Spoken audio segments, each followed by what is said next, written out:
नमस्कार, मैं हूं आकर्षण उपल और इस समय आप ये सीधी तस्वीरें देख रहे हैं IBN 24 पर।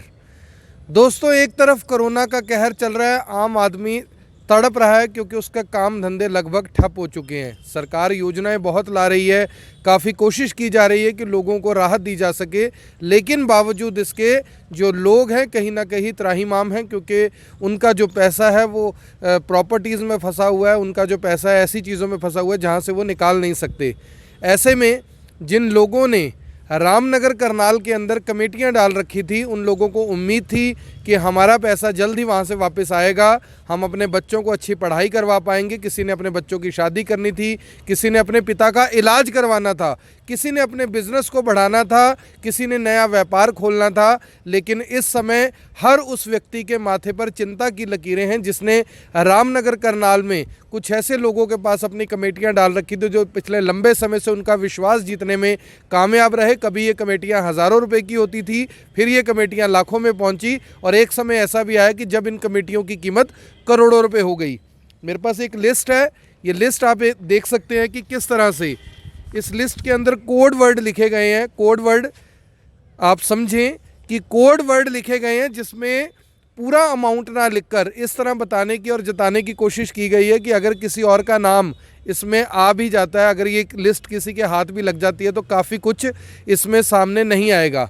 जबकि जो इनकम टैक्स डिपार्टमेंट के एडवोकेट हैं उनका बताना है कि इनकम टैक्स डिपार्टमेंट में अगर इस तरह की जो ये लिस्ट है ये पहुंच जाए तो इनकम टैक्स डिपार्टमेंट को इस तरह की जो क्रैक है उन्हें करने की आदत है इस तरह की लिस्टों को, क्योंकि इससे पता लग जाता है कि ये अमाउंट एक्चुअल में है क्या। ये अमाउंट लाखों रुपए में है, करोड़ों रुपए में है और इसका कुल जोड़ है 4,16,00,000 और लगभग 89,000 रुपीज़। अब सवाल आता है कि कौन ये लोग हैं जिन्होंने लोगों का करोड़ों रुपया देना है, क्यों हम मुद्दा ये बार बार उठा रहे हैं, आखिर लोगों को इससे हासिल क्या होगा।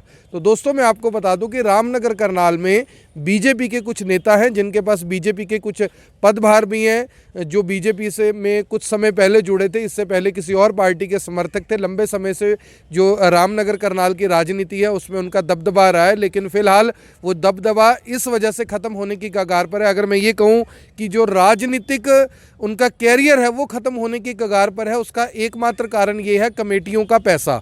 कमेटियों का पैसा यानी कि जिन लोगों ने अपने व्यापार से, अपनी दुकान से, अपनी तनख्वाहों से इन लोगों के पास कमेटियां डाली हुई थी, ये लोग अपने हाथ खड़े कर चुके हैं।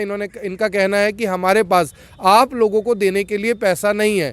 सवाल ये है कि आखिर ये टोपी घूमी कैसे, सवाल ये है कि आखिर जो ये पूरे का पूरा प्रकरण है ये बना कैसे। तो मैं आपको बता दूं कि करनाल के रामनगर इलाके में जहां पर मुख्यमंत्री जी का निवास भी नज़दीक है, मुख्यमंत्री जी के नज़दीक ये लोग बताए जाते हैं, उनके काफ़ी नज़दीक है और इसी विश्वास में लोगों ने इनके पास इतना पैसा जमा करवा दिया कि अब वो पैसा वापस नहीं निकल पा रहा है। जिन लोगों ने 1 करोड़ रुपया लेना है उन्हें सिर्फ 10 लाख रुपए का ऑफ़र किया जा रहा है, यानी कि अगर आपका 1 रुपया है तो आपको केवल 10 पैसे मिलेंगे। अब सवाल ये है कि अगर मेरा 1 लाख रुपया है तो 10 पैसे मतलब 10,000 मुझे क्यों मिलेंगे, मेरे 90 रुपये है कहाँ पे। तो मैं आपको बता दूं कि जो जानकारी हमें मिल रही है वो ये है कि इन लोगों ने करनाल और करनाल के आसपास जैसे कि जो बड़े बड़े शहर हैं वहाँ पर प्रॉपर्टीज़ के अंदर ये पैसा इन्वेस्ट किया है। इनमें 4-5 लोग टोटल बताए जा रहे हैं जिन लोगों का पूरा ये एक किस्म से कमेटियों का गिरोह था जो अलग अलग तरीके से कमेटियां लोगों की डलवाया करते थे, ये कहकर कि भी मैं उससे जानता हूं, आप भी उनके पास कमेटी डाल सकते हैं, आपका कोई नुकसान नहीं होगा। 2, 4, 5, 10 बार कमेटियां दी भी गई और इसी से विश्वास बनता गया, बढ़ता गया और आज हालात ये हो गए हैं कि उन लोगों को रात को नींद नहीं आ रही, खून के वो आंसू रो रहे हैं। किसी ने पुलिस में शिकायत कर दी तो कोई भाजपा के बड़े बड़े पदाधिकारियों के पास जा रहे हैं, लेकिन फ़िलहाल कहीं से कोई आश्वासन नहीं मिला।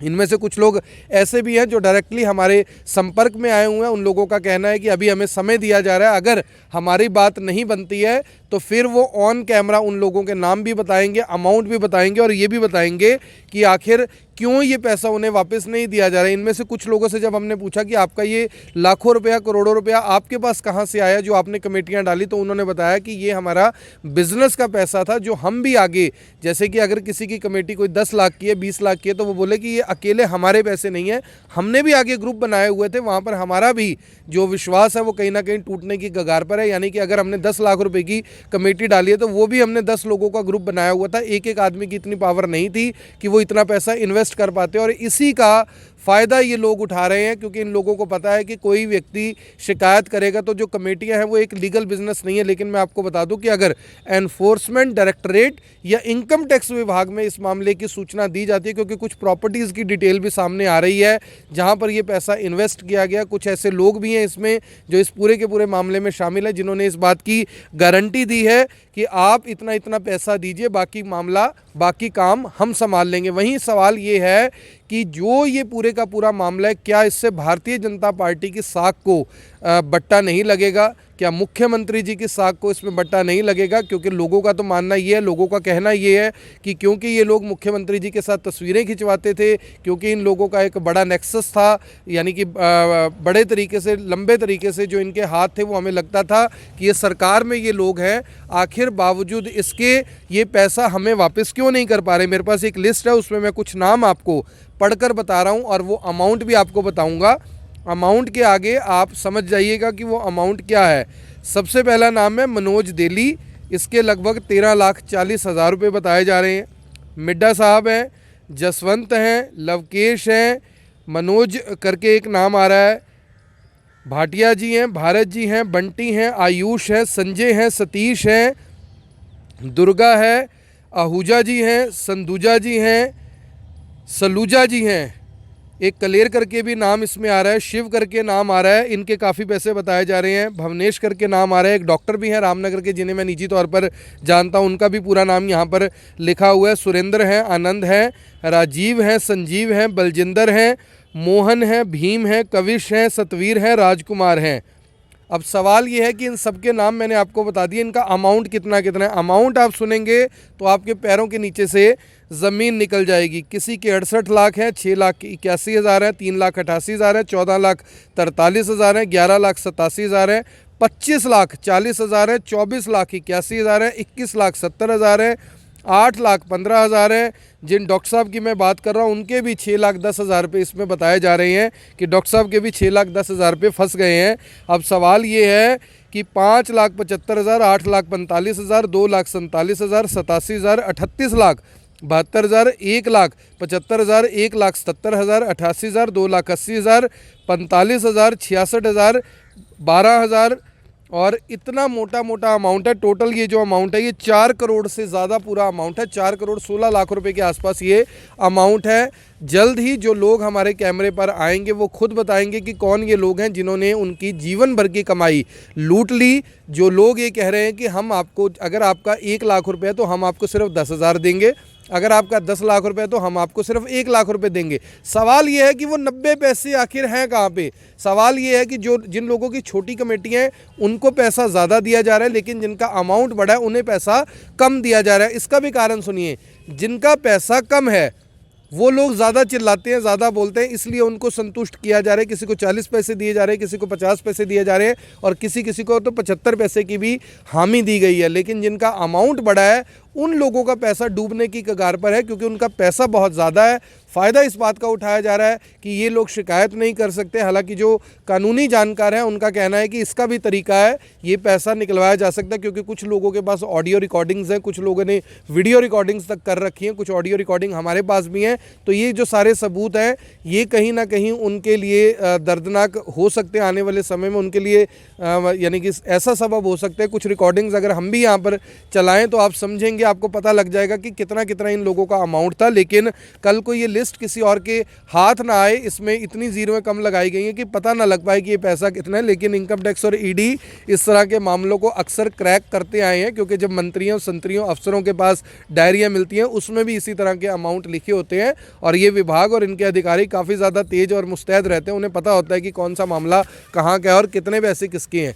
अब सवाल ये है कि 90 पैसे आखिर है कहाँ। ये पैसा इन्वेस्ट किया गया है प्रॉपर्टीज़ के अंदर। प्रॉपर्टीज़ इस समय डाउन चल रही हैं, लेकिन हमेशा डाउन नहीं रहेंगी। लोगों को ये कहा जा रहा है कि हमारे पास देने के लिए पैसा नहीं है, अगर हम इतना ही पैसा दे सकते हैं। मैं आपको बता दूं, पिछले कुछ दिनों में एक फेसबुक पोस्ट भी इनमें से एक व्यक्ति के सामने आई थी, जिसने कहा था कि मैं अपनी आँखें, अपनी हाथ, अपनी टांगें सब कुछ बेच दूंगा, अपना दिल बेच दूंगा, अपना गुर्दा बेच दूंगा और लोगों का पैसा दूंगा। बिका अभी तक कुछ भी नहीं है, सिर्फ ये कहा गया है कि मैं आपको 10 पैसे दूंगा। यानी कि फेसबुक पर कहीं ना कहीं एक डर का माहौल माहौल बनाने की कोशिश की गई, लोगों को ये बताने की कोशिश की गई कि अगर आपने मेरे ऊपर दबाव बनाया तो कल को मैं अपने आप को कुछ कर भी सकता हूँ। इससे भी लोग काफ़ी ज़्यादा डरे हुए हैं और इसी के लिए कुछ लोगों से हमने उन लोगों को मिलवाया जो कानून के जानकार हैं, जिन्होंने ये बात बोली है कि आप इससे भी पहले ही बच सकते हैं, क्योंकि उन लोगों के पास कुछ सबूत भी हैं जो हमारे पास मौजूद है। अब आप सभी लोगों से ये अपील रहेगी कि अपने जीवन भर की कमाई कमेटियों में लगाने से पहले 8, 10, 15% इंटरेस्ट कमाने से पहले ये मामला ज़रूर सुन लें, ये मामला ज़रूर समझ लें, क्योंकि लोगों का जो पैसा खून से यानी कि खून और मेहनत की कमाई थी उनकी, जिन लोगों ने ये पैसा कमाया था, वो पैसा इस समय कहीं ना कहीं डूबने की कगार पर है। सवाल ये है कि आखिर इन लोगों का पैसा मिलेगा कैसे? अगर उन लोगों के नाम उजागर हो जाते हैं तो क्या भारतीय जनता पार्टी की जो साख है उसकी इज्जत है, क्या उसकी धज्जियां नहीं उड़ेंगी? क्या मुख्यमंत्री जी से ये सवाल आने वाले समय में मीडिया नहीं पूछेगा कि जिन लोगों को आपने अपनी पार्टी में ज्वाइनिंग करवाई हुई है वो लोग आपके साथ फ़ोटो खिंचवाते रहे हैं और आज वो करोड़ों रुपए के कर्जदार हो गए हैं, एकदम से लोगों को मना कर दिया गया कि हमारे पास तुम्हें देने के लिए पैसा नहीं है? क्या मुख्यमंत्री जी इसमें खुद एंटरटेन करेंगे पूरे मामले को? ये अपने आप में बड़ा सवाल ज़रूर बना हुआ है। आने वाले दिनों में इस मामले में और एक बड़ा ट्विस्ट आने वाला है, हम भी उसका इंतज़ार कर रहे हैं। जैसे ही हमारे पास कोई जानकारी आएगी वो भी आपको बताने की कोशिश करेंगे, लेकिन फ़िलहाल आप सभी से अपील कि इस तरह से किसी के विश्वास में, किसी के झांसे में मत आएँ। कल को आप धोखाधड़ी का शिकार हो सकते हैं। और जो भी लोग इस मामले को देख रहे हैं, जो भी लोग इस मामले को समझ रहे हैं, इस मामले को दोस्तों शेयर ज़रूर कीजिएगा, इस वीडियो को शेयर ज़रूर कीजिएगा। 3-4 दिन पहले हमने 3,55,94,605 रुपये की लिस्ट आपको बताई थी। वो लिस्ट मेरे पीछे है, थोड़ा सा फ़ोटो कॉपी सही नहीं आ पाई, अदरवाइज़ नाम इसमें भी है, नाम बहुत ज़्यादा है इसमें। लेकिन दूसरी लिस्ट में आपको बता दूं कि 4,16,00,000 रुपये की एक लिस्ट और आ चुकी है, वो भी आपके सामने जल्द जारी की जाएगी। लिस्ट भी बड़ी है, नाम भी बड़ा है, और ये भी वो लोग, यानी कि कुछ लोग ऐसे हैं जिनके इस लिस्ट में भी नाम है, कुछ लोग ऐसे जिनका इस लिस्ट में भी नाम है, और कुछ लोग ऐसे जो नए हैं जिनके 1,32,00,000 रुपये भी अभी उन्होंने चुकाने। ये एक व्यक्ति का बता रहा हूँ, 1,32,00,000 और साथ में कुछ अमाउंट हो रहा है, शायद 75 लाख या कुछ ऐसा अमाउंट है। लिस्ट मेरे पास अंदर रखी हुई है, जल्दी उनसे उनके बारे में भी बताएंगे कि आखिर नाम बड़े और दर्शन छोटे हो कैसे गए, कैसे उन लोगों का करोड़ों रुपया फंस गया, कैसे अब वो लोग चाहते हैं कि मुझे मेरा पैसा वापस मिले, लेकिन ये लोग हाथ खड़े कर चुके हैं। अब सवाल ये है कि अगर पकड़े गए या कोई दिक्कत हो गई, कुछ ऐसा मामला बन गया तो पूरी उम्र अंदर निकल जाएगी, क्योंकि हिसाब तो आपको देना पड़ेगा, पैसा तो आपको देना पड़ेगा। भाई किसी के ईमानदारी का पैसा आप इस तरह से कैसे रख सकते हैं? कैसे 15% जो इंटरेस्ट आता है, कमेटी से 12% इंटरेस्ट आता है, वो दिखाकर आप लोगों का 90% पैसा लूट सकते हो? ये अपने आप में बड़ा सवाल ज़रूर है। आप सभी लोगों से अपील, जो भी लोग इस खबर को देख रहे हैं, इस खबर को शेयर ज़रूर करें और बाकी लोगों को भी बता दें कि कमेटियाँ डालने से पहले ये खबर ज़रूर देख लें। धन्यवाद। जय हिंद, जय भारत।